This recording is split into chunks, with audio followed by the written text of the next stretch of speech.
Dr. Andrew Menaker. Dr. Andrew Menaker has a PhD in clinical psychology, has worked with large bank traders, hedge funds, and other professional traders since 1995. He's also an active trader himself. His approach to trading psychology is unique, realistic, and performance-oriented. As a result, his services are highly sought after. Dr.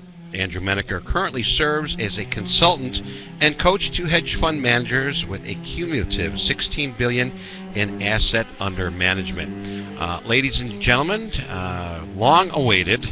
Very nice to have him here. Ladies and gentlemen, please welcome Dr. Andrew Menaker. Good morning, Doctor. How are you? Good afternoon. Oh, good afternoon. Actually, still morning here on the West Coast, but good day to all of you. Good to be back. Oh, it's, you know what, very good to have you. And Doctor, I honestly wish you had a chair right next to me and you did everything right next to me, because it would be, a lot of people have been sort of asking the question, and I'm always sort of, steering it towards, well, when we get Dr. Andrew on, we've had you on many times, and we're very blessed to have our connection with you. But what's really been coming up, Doctor, that I've noticed here probably the last month is that word that we call patience. And I contacted you and says, Doctor, sent out the SOS. We need help building our patience, knowing how to use the term patience.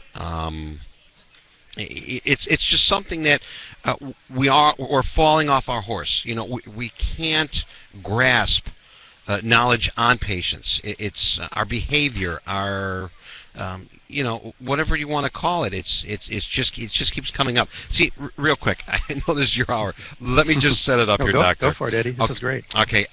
Every day in the morning, we ask traders before they start trading to put down your daily trading goals. What are your goals that are going to keep you on your road from veering off? We tend to get that human mentality and maybe overtrade or just throw a trade on, or the emotions pick up. And at the end of the day, we review our goals to see if we followed them, to see if we stayed on track. And the word patience. I'm going to work on my patience. Work on my patience. Next trader. Patience, discipline. Next trader. Patience, perseverance. Next trader. Patience, and patience just keeps coming up, Doctor. It does for all of us. Yep. And I'll tell you, this is, I think, in many ways, this is maybe it's a coincidence, but the fact that the topic today is patience, and here we are, the day after rollover. I have a story to share with you guys about patience in my own trading. But I just kind of wanted to start the topic about patience just using myself as an example. And I'll just say this. So I've been trading for a long time, and it took me a long time to come to the, I recognized this early in my trading, but it took me a long time to do something about it, that when I trade on rollover day, which was yesterday, it's generally not a good day for me, trading-wise, P&L. And often the day after, which would be today, and actually I'm also not trading today. And it took me a long time to I recognized it, but it took me a long time to be able to not trade on rollover day because of the patience issue. I'm sitting here in my office, I'm looking at my charts, and the market's moving, and it's flashing opportunity at me, and I want to jump in, but I know from my own track record that on rollover I just don't trade as well. It's just something about the price action, whatever it may be, my feel is not as strong on rollover day. So this is something that is a topic that has been near and dear to me for many years as well, I think for all traders, patience. And I just wanted to just say that the fact that we are in rollover week, now I know some of you folks, you've got combines, you have various requirements you may have to meet in terms of number of days you have to trade and certain restrictions around that. But I just wanted to share with you that there is a right time to trade, and whether it's looking at the particular day or it's the particular minute or hour, or there is a right time to trade. And if we're not aware of that, what happens is we're not really listening to the market. And what happens when we're not patient? the big problem with not being patient, it's not just the impulse trades, and I mean, of course, those are the after effects of the lack of patience, the impulse trades and the things that we do, the over trading.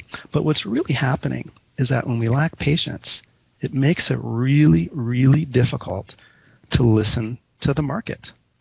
Because what's happening when we're feeling impatient is we're not listening to the market anymore. We're really just being fueled by our own personal needs.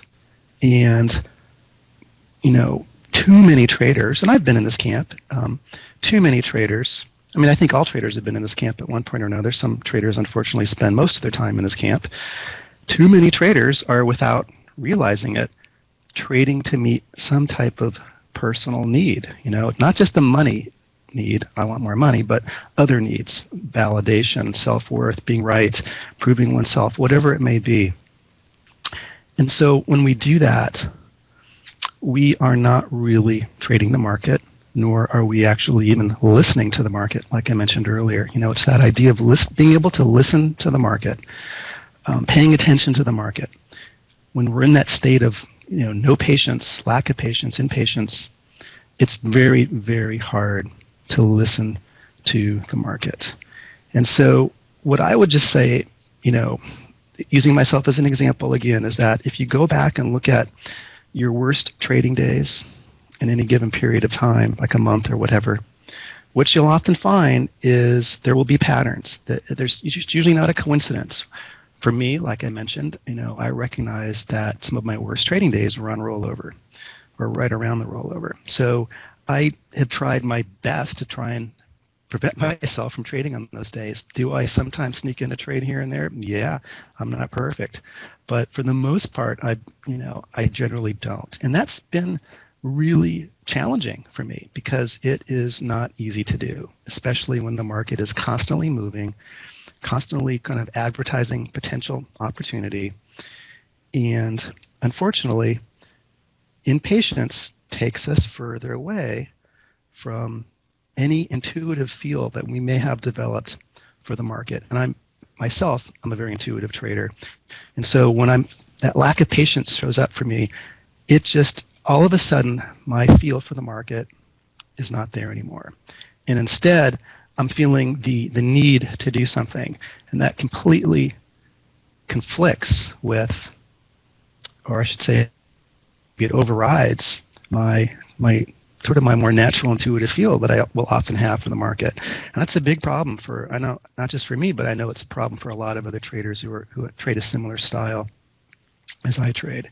So the idea that in any competitive arena, and let's just sort of talk about things even besides trading. I mean, in any competitive arena, whether it's trading or sports or even poker, which is a great example, or even many others, waiting is often a very potent form of power. So I want to say that again. Waiting is a potent form of power. And waiting can come in many different forms, right? Waiting for the right opportunity, recognizing that the right conditions may not be present and not taking action at this point, waiting for the other side to make a mistake, waiting for the other side to display weakness or show fear, missing an opportunity and waiting for the next one rather than pressing, and so on. I mean, we can apply everything I just said, not just to trading, but to sports and poker and so many other competitive endeavors. But it really shows up in trading very much so. Now, you know, anyone who has achieved any certain level of proficiency in martial arts will recognize the following saying, that only a warrior chooses pacifism. Others are condemned to it.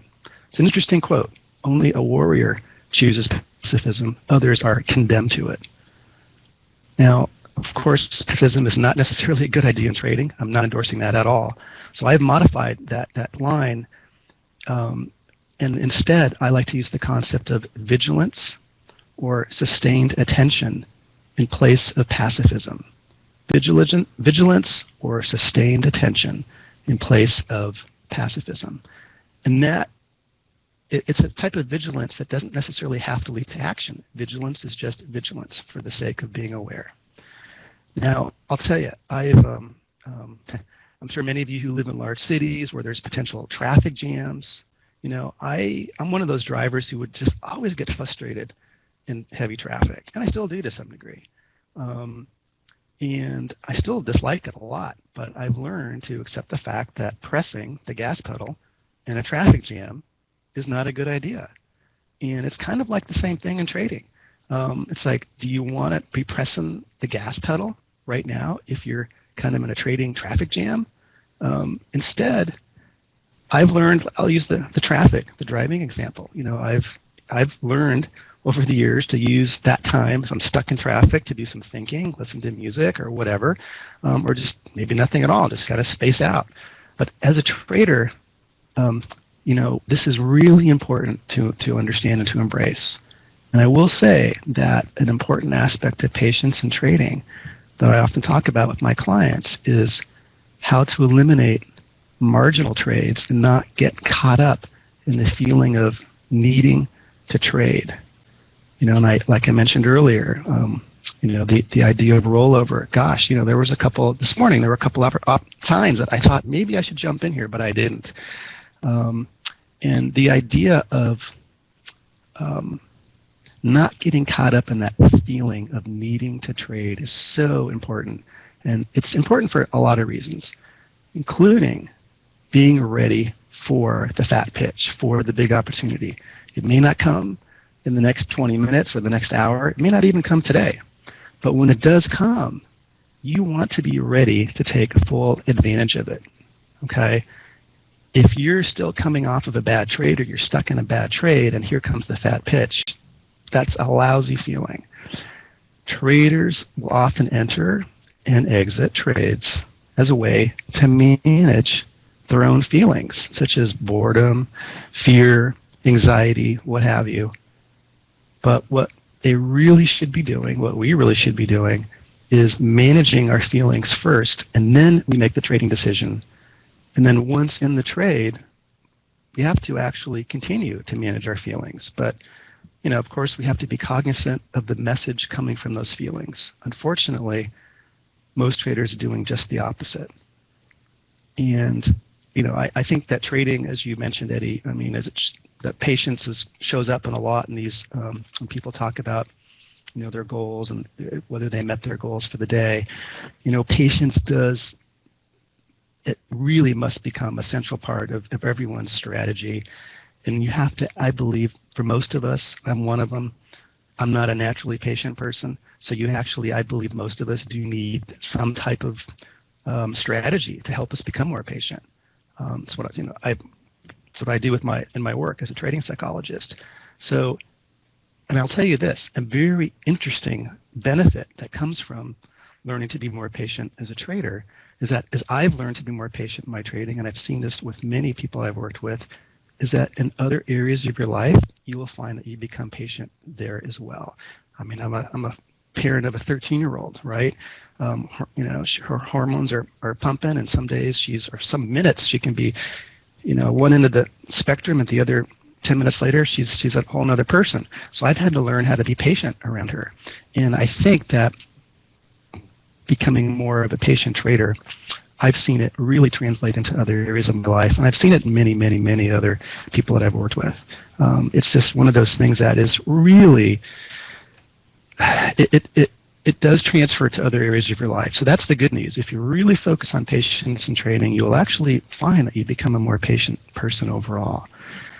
And unfortunately, for most traders, they will talk about patience. They will use it as a goal. I need to be more patient. And but what we really have to do is we have to go from talking the talk about patience to walking the walk.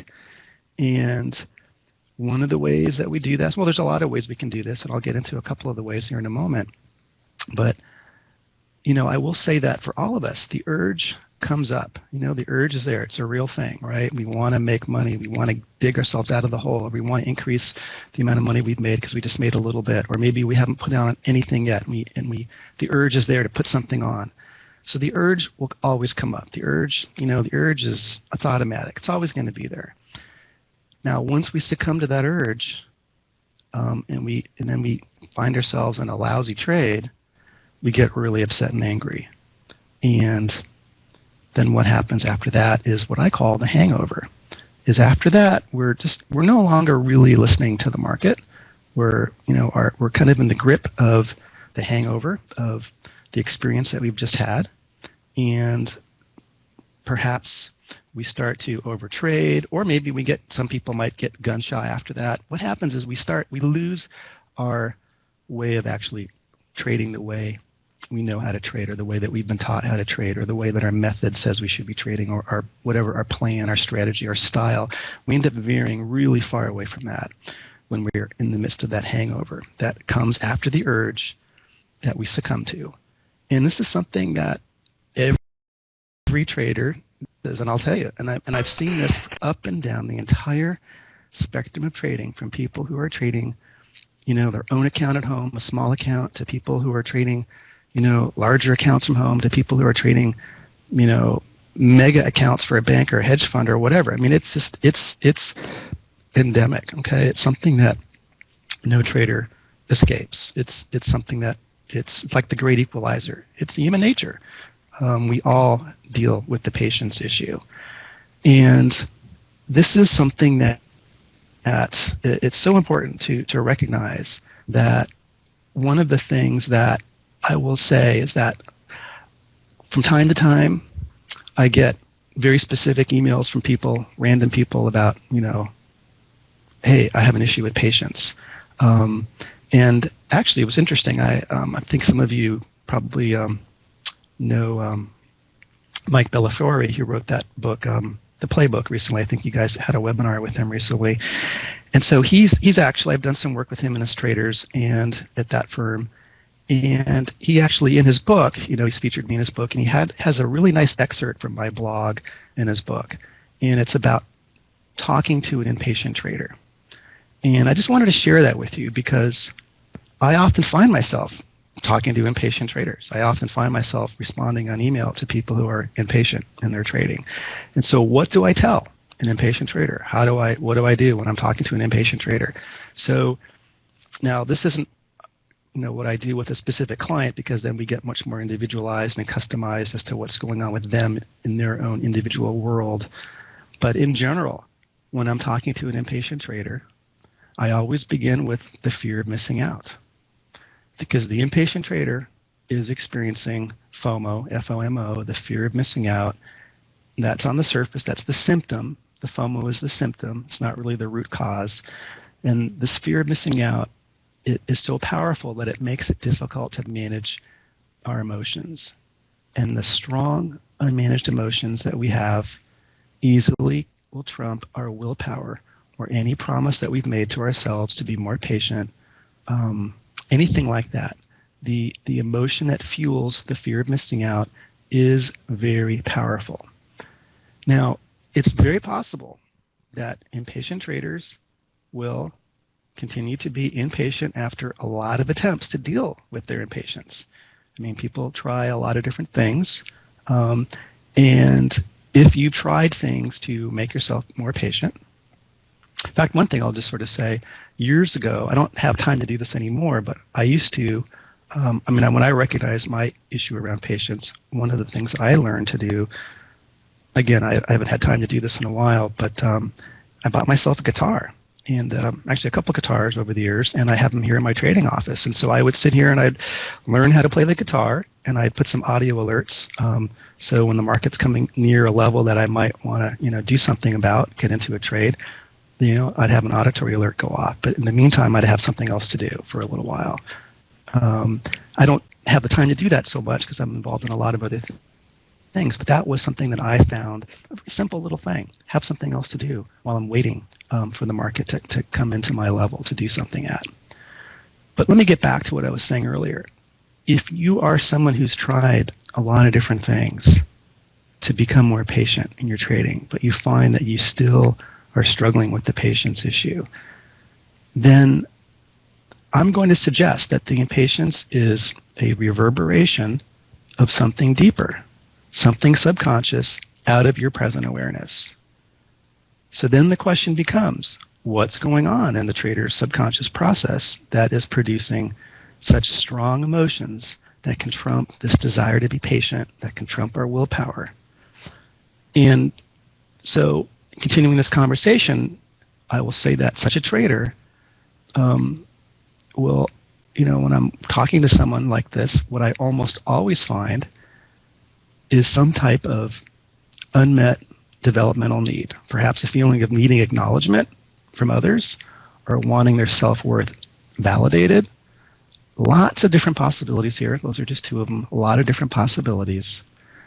What's usually happening, though, for the impatient trader who has not responded to things like mental rehearsal or other cognitive behavioral techniques, they've tried different things to become more patient, and if they still struggle with it, then I believe that you have to look at something deeper. You have to look at what's going on underneath the surface of your awareness, what's going on at the subconscious level.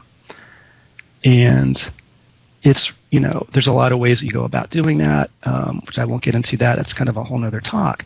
But the interesting thing is that no one's perfect. We all have unmet developmental needs. Even the most successful people in the world have unmet developmental needs. There's no one perfect. I mean, we all have it. We're human. The problem is, though, for some of us, for some people, these unmet developmental needs, these issues, are more easily triggered by the environment. And for a trader, the environment is the market. So for some people, these unmet developmental needs are more easily triggered than for other people. But we all have unmet developmental needs. Trust me on that. No one's perfect. Traders, may even understand on an intellectual level that they have some kind of unmet developmental need. And they also will probably understand on an intellectual level that the market generates a lot of opportunities, right? I like to kind of refer to the market as an opportunity-generating machine or an opportunity-generating factory in many ways. But that fear of missing out and the emotions that come with that fear of missing out are often associated with an unmet developmental need. And that can easily overwhelm any promises we've made to ourselves about being more patient, any goal that we may have kind of set up for ourselves that day. Because, trying to go after a goal is great. I think goals are wonderful. But the problem is if you find that you consistently aren't able to meet those goals for yourself, you sort of have to look at what's going on. And I will say that for most people, the idea of kind of going after a goal is sort of more of an intellectual pursuit. And our intellectual abilities are generally located in the prefrontal cortex of the brain. It also happens to be where our willpower is located. And our intellectual abilities and our willpower, can do many wonderful things for us. But most of our mental functioning, most of what's going on at any given time, is actually outside of our present awareness. It's subconscious. Think of an iceberg. The part of it that you can see above water is just the tip, and most of it is below the surface. And mental functioning is pretty similar. Now, having kind of just talked about the unmet developmental needs and the subconscious issues that might be underlying impatience, let me just give you an alternative perspective, because there are many ways to deal with this issue.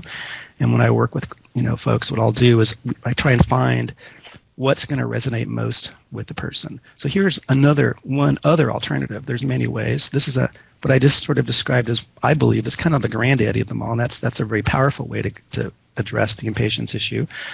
Another alternative, though, is approaching impatience by looking at it from the perspective of, why does the trader have such a strong need for immediate gratification? And there's a lot of ways we can approach that as well, and I'll just sort of give you one. If our life is not very satisfying, if we don't experience much contentedness outside of trading, much satisfaction outside of trading, it's going to greatly increase the chance that the trader will have a higher need for immediate gratification in their trading. Okay, and that often gets expressed as impatience. impulse entries, overtrading, what have you. And interestingly, gosh, a couple years ago, I was talking to a neuroscientist who I know at Stanford. He's a researcher there who does a lot of research, brain research, and she has identified specific types of neurons and levels of key neurotransmitters associated with the need for immediate gratification. Now, there's really no way we can really necessarily control these neurotransmitters, but what was interesting, what you shared with me, this was what was really interesting, is that brain research using PET scans with rats and monkeys and fMRI brain scans with humans actually all show similar results. That the experience of low satisfaction or low contentedness is associated with impulsive grabbing behavior that is an attempt to grab a reward. So there's a lot of ways to deal with this. We can't necessarily alter the chemical nature of our brain necessarily. There's many other ways to do this. One approach is to teach the trader specific ways to increase their experience of gratitude in their life as a way to counteract or as a balance or potentially as an antidote to some degree to the powerful need, I should say the overwhelming need for immediate gratification. So in other words, gratitude in many ways, and I know, Eddie, we've talked about this in previous market therapies, but a nice gratitude practice will often slow down an impatient trader. So that's, I just sort of outlined a couple of ways to approach impatience. There are other ways, but the main thing is that if you are a trader, and I think all of us have been here, some of us more than others, but if you're someone who is consistently battling with the issue of impatience, I think that, my opinion is that you owe it to yourself to try more than just, say, today I'm going to be more patient. You might find that some days you are more patient, but I think most traders actually need more than that. The market is constantly flashing opportunities at us. We are thinking about our P&L. We have these unmet developmental needs. We may not be experiencing much satisfaction in our life outside of trading. There are so many things occurring, swirling around inside of us that really they all in their own unique ways for each unique individual has their own unique way of contributing to the issue of impatience. And I personally believe that, having, everyone talks about having a trading plan, and I believe that the big missing part that most people miss in their trading plan is some kind of psychological strategy, some specific things in their trading plan that will help them to address the patience issue while they're trading. Now, even having that in your plan is not necessarily going to fix the problem, right? Because then we veer from our plan. So then you actually even have to have a strategy for that. So really, it sort of becomes it's a process issue. You have to really focus on, I don't want to say focus, but you do have to have some type of a strategy. I'll use the word strategy. It's probably better than focus. You have to have a strategy, a specific strategy for how you're going to address an issue like patience. Otherwise, it's quite likely, we just find ourselves doing the same thing over and over and over. The market's constantly flashing opportunity, There's constantly those variables that I talked about that contribute to the impatience are always going to be there. They're not going to go away. And so without a strategy, it's, the chances are rather high that we're just going to succumb to the impatience again. And I'll tell you, I've been there myself many times. The difference is for the people who are making more money than others are the people who've generally found a way to deal with this issue. And for most of them, it could be something as simple as knowing when not to trade. That's hard for a lot of people. And for many others, though, it's going to also involve, a specific strategy when you are sitting in front of the market. How are you going to handle those urges that come up? What are you going to do about those urges? And, those urges are strong feelings.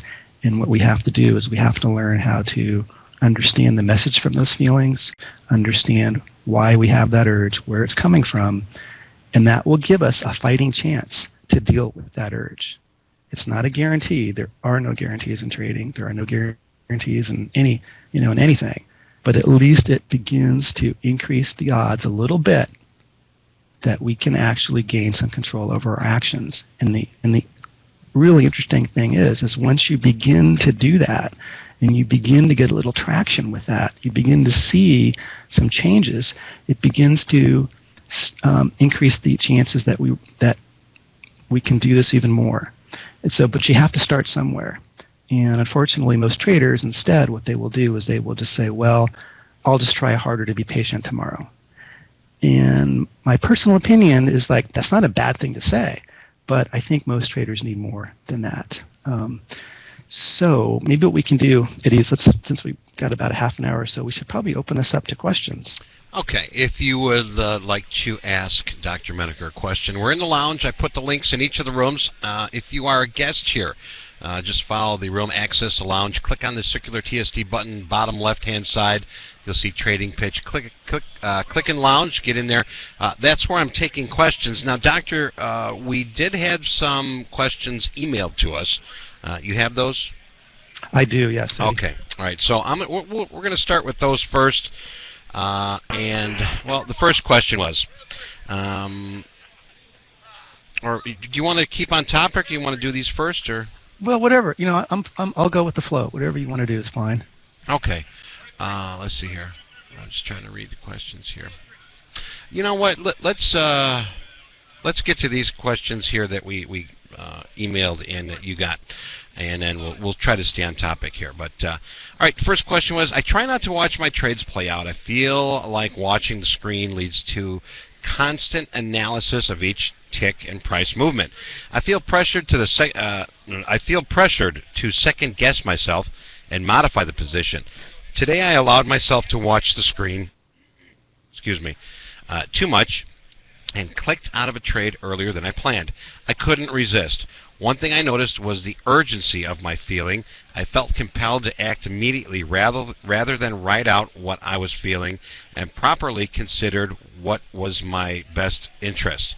I recognized this urgent feeling as a pattern.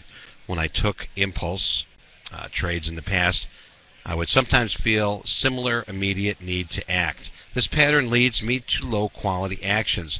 I want to change, but I'm not sure how. Your thoughts? Yeah, well, I mean, the first thing that jumps out at me at this question is it's a really kind of pretty vivid description of what I like to refer to as tickitis, right? It's sort of a disease that afflicts all of us traders, and what it is it's riding the trade tick by tick, where each tick in our favor, in our direction, provides a little sense of hope or relief, and each tick against us feels like it's a personal attack, a personal assault, and then we respond to each tick against or for our trade in kind, and that's when we're starting to really when you're watching the trade with each tick of price movement, we read into each tick that way, and that's what happens.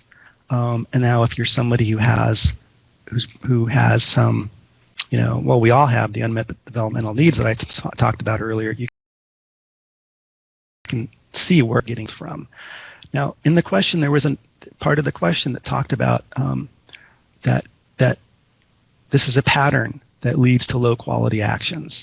And what I will say is that most traders are so focused on patterns outside of us, patterns on the chart, patterns in the market, maybe economic patterns, people are even looking at news patterns, but most people who are trading are focused on what I call the external data, everything outside of us, the patterns that exist around us, outside of us. And if you are, and it sounds like the person who's asking this question is aware or beginning to become aware of some internal patterns. And what I do in my work with traders is make them aware or help them, guide them to become aware. I can't make them, I can't hit them over the head with it, but I guide them into becoming more aware of the internal patterns, because the internal patterns are just as important. As a matter of fact, I would argue they're actually more important than the external patterns. And so if you can keep track of your internal patterns. What types of markets, what types of conditions, what types of trades lead to this type of phenomenon that the person was asking? If you can recognize those patterns, then maybe there are certain types of trades you could eliminate potentially. And the idea here that I'm referring to is just really understanding your own internal rhythm. The market has rhythm, the market has patterns, and we have our own internal rhythm and our own internal patterns. And it's sort of a dance between our, what's going on inside of us and what's going on with the market. And so, unfortunately, most traders are really only paying attention to one part of the dance, right? The external stuff, the market. Well, there's a whole other part of the dance. You have to be paying attention to what's going on inside of you. And so I would just say, keep track of what types of conditions, whether they're market conditions and even also just personal conditions. Maybe it's certain days where you haven't slept as well, or you're just, maybe it was whatever it may be. There's going to possibly be, I would say not possibly, but a great chance that if you were to look at the internal patterns or your own personal patterns, that there will be something there, and that you'll be able to recognize it, and that is the beginning and the most important step around addressing the issue. And unfortunately, that's also what most people will not do, because they're, hey, I want to pay attention to the market. If I don't pay attention to the market, then I'm going to miss out. Well, yeah, that's true, but most traders are paying exclusively just attention to the market, and what they're doing is they're either over trading or they're under trading or whatever they're doing, but they're not realizing how much their own internal rhythm is contributing to the dance. It's not a one-sided dance with the market. It takes two to dance. It's you and the market, and it's very much a dance and understanding what kind of a pattern is operating within you. So leave it at that, so we have time for the next questions. Okay, next question, Doctor. Thank you. I didn't trade this week because my research shows I don't do well during option expiration. I executed my normal trades in my practice account during the period and made $960. My setups are purely mechanical, so I don't understand why my outcomes should be any different whether I trade on the sim or in my Combine account. I have noticed others talk about trading better on their sim accounts also. Why do you think this happens? Well, I mean, the main kind of reason that most people are aware of is obviously that the lack of consequences on sim. There's not a monetary consequence, right? You're not actually potentially going to lose money, so it can free people up to trade in a freer fashion, right? And a kind of a bit of a I don't want to say loose, like loosey-goosey, like you're kind of ignoring risk, but in a more flexible fashion. We can be more adaptive to the market because we're not as concerned about the money. So all of a sudden, you've taken a really big variable out of sort of the psychological equation, the money piece, and it's so much easier to just sort of be free-flowing with the market. Now, I just wanted just one caveat before I finish answering this question, is that there are people who trade well on sim compared to cash, but they're doing crazy things to trade well on sim. They're holding the losers till it comes back to a winner, and so I'm assuming that's not the case here. But if you're trading just well, following good process, doing things that are in your best interest as a trader, not doing kind of irrational things to get to that positive P&L, if you're doing that on sim, then it's a lot of it is because what does the money represent to you? It ties directly into our self-worth as a trader, self-worth as a person, and you take that money out of the equation, and most traders are going to trade differently. It's just what happens. So. Okay, Doctor, thank you. Next question. One of the difficulties I have evaluating my trading according to my actions instead of my outcomes, I understand the conscious level that my actions are all I can control, not my outcomes. But on an emotional level, it's hard for me to feel as good about taking correct actions and having a losing outcome as I feel when I have a winning outcome. Today my friend GOTE88 suggested to me that my ego is the problem. I think my friend may be right. I'm stuck in one trade at a time, one day at a time. Mentality, instead of viewing my discrete trade outcomes as statistically minutes compared to the compared to the scope of the larger trading process, which I may have back-tested over 100 of trades. Do you agree with my friend's insight? Do you have any suggestions for me? Yeah. Well, first, I just, I don't want to go off topic here, but the word ego often gets misused by most folks, and in the technical sense, ego is actually a good thing. Clinically, most people who are kind of not familiar with psychology sort of think of ego and trading as a bad thing, but it's actually a good thing. But anyways, I'm not going to go there because that's going to get us off topic. But what I will say is that I see this all the time in my work with clients and even in my own trading at times, is that part of this question was why, essentially what I'm kind of interpreting this question is, why do I have such a strong reaction to a loss when I know that losses are part of the business, right? That's kind of what I heard in the question. I know that I'm supposed to, taking a loss is part of it, but why do I have such a strong reaction to it? And one of the big reasons is that issues in trading are often going to be reenactments of old emotional and behavioral patterns that actually began outside of trading, that we brought with us into our trading. We brought with us as whoever we are, we brought it with us when we began trading. So for example, when we have a strong reaction to taking a loss, even though that intellectually we know that taking a loss is part of the business, and we've even told ourselves that, hey, I'm pre-accepting the loss, I'm predefining my risk, all those wonderful things that everyone talks about. It's within my risk parameters, and then we tell ourselves, not every trade works, and we're trying to, the night before, we're trying to convince ourselves it's okay to take a loss. So then the question is, why do we have such a strong reaction when we actually do have to take a loss, when we're facing a loss? Well, when we overreact to a trading situation like a loss, the odds are pretty high that we are reacting to something from outside of trading. The loss, is just the trigger for a deeper underlying issue. And I will tell you that it seems, in my opinion, it's pretty axiomatic. It's pretty clear that our greatest shortcomings will get triggered by the market. Our shortcomings get triggered with a lot of regularity.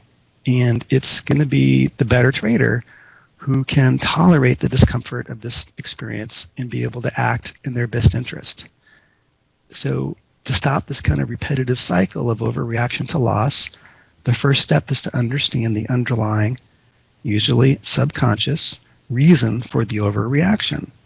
Many traders repeatedly experience this overreaction to losses, even though they know that losses are part of trading. And I will say that, you get an edge by not succumbing to what most other traders are experiencing all the time, basically.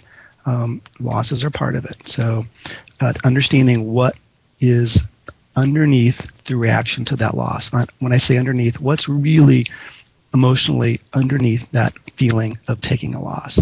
And then when you can address that underlying issue, you're going to also see, well, I won't say see, what will happen is that when you address that underlying issue beneath what's really hard about taking a loss, that's when you begin to see yourself reacting differently to taking a loss. But it takes some work to get there.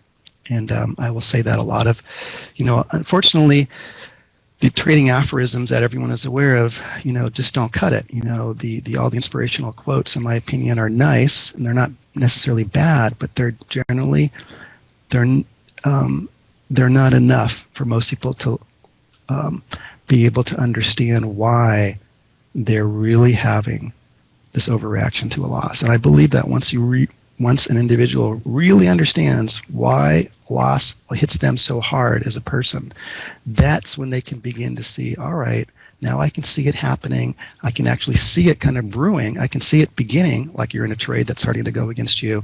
When you can start to recognize the dynamics that start to enter the picture when you're facing a loss, and then you really have a new understanding of those dynamics, it actually opens up your trading. You begin to see yourself and see your trading in a much different way. And that very often will have a huge impact on how people trade, and that's part of the change process. So anyways, let's move on to the next one. Okay, we're going to go to the room now, Doctor, in the lounge. If you are just joining us, or if you are wondering where to put those questions, we're taking questions here in the lounge for Dr. Andrew. And our first question is from Jay Preston. Question: Hi, Dr. Menaker. Here's a tough question. I believe there's a fine line between addiction to trading and perseverance.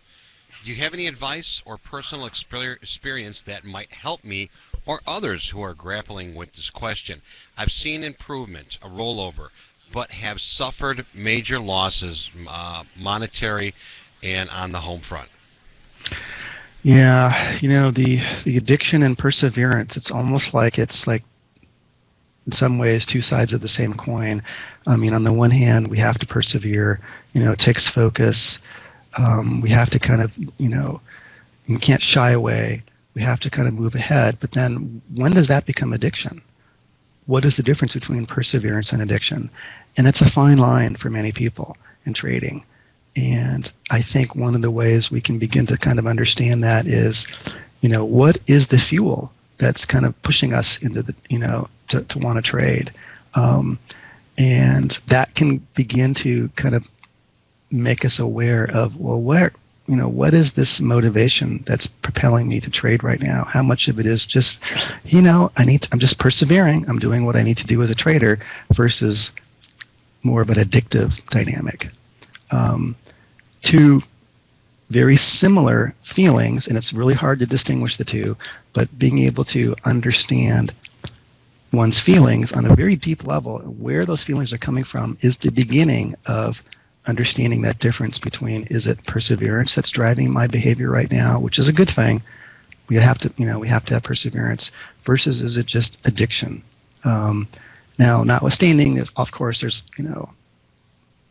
there's all kinds of potential other issues, right? Somebody may have a personality where they're more prone to addiction. That might be one of their coping mechanisms, or I should say their coping styles, that when they face difficulties in life, sort of addictive behavior is one of the ways they cope with it. It doesn't have to necessarily be like drugs or alcohol, but it could be, all kinds of addictions can show up in many, many different ways. So it's understanding that what is your default fallback mode when you're in a stressed out situation, and if you're somebody who has where some type of addictive behavior is part of that picture, well, it's going to come out in spades in the trading. But now I will say, not everybody has that necessarily those addictive dynamics outside of trading, and they will find that they are addicted to trading instead, or they're trading when they shouldn't be trading. A whole nother, I could go on and on and on and on talking about that, but hopefully I've addressed it to some degree. And so I do want to leave room for the other questions, but it's that fine line, perseverance and addiction, and the way we understand the difference between the two is to understand the fuel that's underlying this need to want to trade right now. And that's when you begin to understand, is this perseverance, which is good, or is this addiction, which is not so good? All right. Okay, Doctor, real quick on that one. Now, can we say that? Can we say that addiction can bring some form of hurtfulness, or some sort of, Can we say that with perseverance? Can perseverance hurt us regarding addiction? Like they say, not just when we talk about addiction, we think about alcohol and we think about drugs and stuff. But there's a lot more addictions out there. Mm-hmm. But is perseverance? When we put those two together, you made a good point on diversify between the two. But as me just sitting back listening, I'm like, well, I thought they were very far apart. You know where I'm coming from? I do, yeah. And I think in many ways they are far apart, but I think for a lot of traders, they sort of see them as, it's almost like two sides of the same coin. They know they're supposed to be working hard. They know they're in trading. They know they have to, swing the bat. They know they have to do things to push them, to move ahead in their trading. That's perseverance. But when does that, when is swinging the bat, when is that a result of addiction? And that's where that fine line is. And, right. Okay. That's understanding the underlying fuel that's behind it, really. Okay. All right. Thank you, Doctor. Mm-hmm. Moving on, JP Orlando has a question for the doctor. What if a trader is dealing with being patient, but becomes overly patient in his or her trading? Any thoughts on a sweet spot in the trading patience? Well, I mean, without knowing the person who's asking the question, first thing that came to my mind, and I could be completely off base with this, is this someone who has a hesitation issue in general in their trading? So maybe they're saying that they're working on patience, and maybe they are becoming more patient. So maybe they're not a hesitator, but there's also people who have that freeze, who have a hard time activating themselves when they should be doing something. And so I don't know if that's what's going on with this person, but the idea of having a strategy, looking at, and I will say that, trading is just even if you're a trader, there's more in your life than trading. So very often if you begin to look at other things in your life and see, well, what other areas, what other things are going on in my life that they're kind of mirroring my trading. Most often, for most people, pretty much everyone I've ever worked with in coaching, we're able to connect dots when we start working together about, oh man, gosh, it's not just my trading. I'm seeing it here, I'm seeing it there, and I saw it there in my life. And all of a sudden, when the dots start to get connected, it can actually change the way you see yourself and the way you see your trading. So I'll leave it at that. All right, thank you, Doctor. Scalps has got a question for you. A question: I am a patient trader, and I don't fall victim to the FOMO, etc., etc.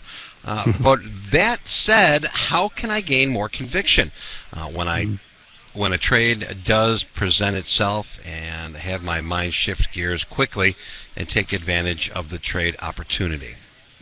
Well, I'm going to take a wild guess, and I could be totally wrong on this, but it's a wild guess, that this person probably, I suspect, besides hesitating to get in when they get into a trade, I suspect that once they're in a trade and it's working, and it's in a little bit of a pullback, I'd be willing to bet that they probably get out prematurely on most of their working trades as well.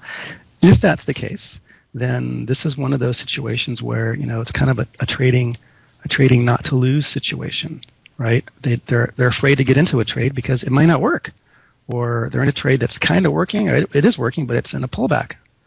It may go back to break even. I better lock it in. They're trading not to lose. The trading not to lose is really a symptom, though. So what's happening is that there's a spectrum of risk aversion on one end of the spectrum and at the other end is risk seeking. And we're all at different places on that spectrum. We all bring with us a personality into trading. Some of us are more on the risk averse side. Some of us are more on the risk seeking side. I suspect that this person is probably more on the risk averse side, and most likely what's happening when most people are risk averse in their trading, they're unwilling to, or they're hesitating, or they're kind of not taking action, not entering when they should. When I work with people like that, what I usually find is that there is this really, really strong need to be right. And they're so afraid that if they're not right, man, I better not just take this trade, because if I'm wrong, it would be horrible. Now, that's one layer. And then we end up working on another layer. In other words, the idea of being able to understand what's behind this hesitation. And again, I wasn't kind of watching the room here. My eyes went elsewhere, but I was just kind of curious. Maybe we can talk about this in some future market therapy if this person is in the room again. I'd be curious to know: is this person also, like I mentioned earlier, my bet was that I bet when they get into a trade that is working, they probably get out early as well. Usually, I see that with people who are having a hard time entering into trades. So it kind of goes together. Okay. Doc, do you think caffeine maybe plays a part in some of this patience? Oh, yeah, definitely. Chemicals in the body, biochemicals, your own, like testosterone, plays a big part, and caffeine and anything else you put in your body, as well as the endogenous chemicals that are already in our body, the biochemicals, all that stuff. Oh, yeah, definitely. So, yes, if you're out there chewing coffee beans or doing speedballs, it's probably not a good thing. All right, moving on here. As we're going down here, I got a nice little comment from Bad Poetry here. He says, well, I've never listened to Dr. Menaker before. His words and voice are so soothing and comforting. I could listen to his lectures on repeat and go to bed too. Brilliant, mind-opening, well-spoken stuff. Holy smokes. And you know what, Bad Poetry, welcome aboard. It's the Dr. Menaker aircraft carrier. It's a huge ship, and we're all packed in here nicely. But I think that's how we all feel about you, Doctor. Moving on to the next question, we got just a little time left here. Chris, question: is there a good way to distinguish between impulse and instinct? My instinct has a very good record. My impulse is just that, impulse. On trades where a person must act quick, there isn't much time for self-reflecting. Yeah, well, and it's interesting. This week on Tuesday, I was speaking at an institutional conference here in San Francisco. It was a bunch of institutions that were there, banks and hedge funds, and the conference was pretty much all about big data, and it was all about dark pool order routing and HFT and algorithms and stuff like that. There was a lot of quants pretty much in the audience. They asked me to talk about intuition, which I thought was a little unusual. And so part of my talk was, distinguishing between intuition and impulse, right? That's a big dilemma. And so one of the ways that we do that is you have to understand that with the impulse, there's a feeling. And so understanding the message from that feeling is the way we begin. One of the ways, it's not the only way, there's a lot of different ways that I do this with people, but that's one of the ways that we begin to discern the difference between, is this a helpful kind of instinct, which is intuition, or is this like just, an impulsive instinct? Which is it? And understanding what is this feeling I'm feeling, where does it really come from? Is it P&L driven? Is it more about a message from the market? And what's the difference? How can I determine the difference? Is it a message from the market? Or is it a message from my subconscious saying, you need to make money, you need to do this, you need to do that? And once you really know yourself, it really kind of comes down to knowing yourself. And the other thing, too, I'll leave you with this, is that there is a lot of interesting research that shows that people who are more willing to tolerate ambiguity, and I'll tell you, right, the markets are always ambiguous. There's always mixed signals. There's always, nothing is perfectly lined up. But those of us who are able to tolerate greater ambiguity in general are those who are able to have greater utilization of their intuition. They recognize their intuition more, and they're able to trust it more. So one of the other ways of working on your intuition is dealing with ambiguity aversion. There's a lot of different ways to do it. It's actually before we move on, I'll just say that it's actually probably one of the most common topics that I get asked to deal with when I work with professional traders is developing intuition. So. Okay, Doctor. All right. We got time for a couple more here? Sure. Okay. Yeah, go for it. Affinity has a question. And then, Bob, I noticed you just got in the room. Bob, post your question. We'll get to your question. And then we'll wish Doctor a very nice weekend until next time. So, Affinity, his question is, when is perseverance mislabeled stubbornness to change due to the lack of self-acceptance and flexibility, humility in the face of defeat, being wrong? Your thoughts? Yeah, well, it's going to be a little different for each person, but generally if you find that you keep doing the same thing over and over and over, and it's resulting in bad stuff, that's not perseverance then, probably. Okay, that's the other side. That's sort of the generalized answer, because to give you a more specific answer, I'd really have to know more about the individual asking it. So, leave that at that. All right, thank you, Doctor. I think, Bob, you're good with that, because I know that we have conversations in the lounge, topical conversations, some of us having problems, some of us doing well. We share our feelings, we share our thoughts, we share our trades, and I just wanted to make sure that Bob got an answer, because so you're good. Bob said he just answered it. Was about difference between intuitive and instinct trading. Okay, just looking out for you, my friend. So making sure that you got your question answered. All right. Well, Doctor, once again, I appreciate you being here with us. And until next time, my eyes are open here in my community here, and I'm going to make sure that if I do see another problem coming up, we'll pass that problem on to you, the topical, and we'll get to those. But, Doctor, before you leave, before I unlock the door and let you out, and homework. Can you give us, can we keep the patience topic, and can you give us a homework assignment, something we can work on every day? Yeah. I'm going to say that if you can go back, maybe this weekend, look at your trading record and see if you can identify what days were you more impatient than other days. What was going on for that day for you personally, and what was going on in the market. And then once you kind of get that data, then each day is to look for those things present. Are any of these things showing up? Because if they are, then that's an alert, right? You need to be aware that this could be another day where I'm going to succumb to my impatience.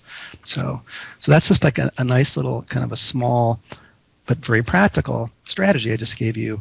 And I will say this, that those who actually do what I just suggested, more power to you. There will be lots of folks who probably, it's probably a pretty good idea, but I'll just say this, I'll be wondering how many of you folks are actually going to do it, because the ones who do it, that's where you're going to see some change.